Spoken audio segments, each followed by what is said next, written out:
Priscilla Maldonado, and I am a nursing student at Edison State University, and I'm from Clifton, New Jersey. So the ride-along program was set up by our professors, Professor McKelvey and Professor Totzer, and they wanted to expose us to the area of Trenton, and they developed something with the director of fire. And what they were able to do was organize something with the director so that we can actually see what the population that we're actually treating.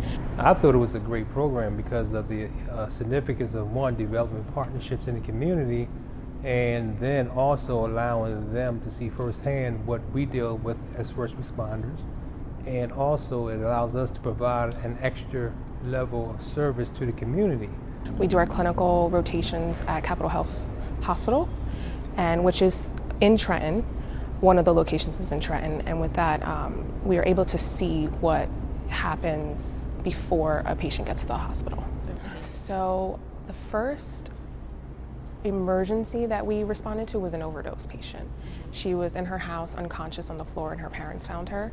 And again, this was me conquering my fear, but it was very exciting, and I was very admired by the EMTs and the paramedics, how they responded quickly and they worked efficiently together to bring this person back.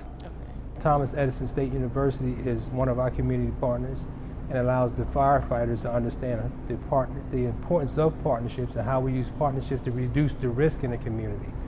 And us partnering with a university or nurses, more importantly, again, provides a better level of service, helps reduce some of those health risks because we can educate the community about those health risks, and again, just mainly provide a better level of service without any cost to the citizens in the community.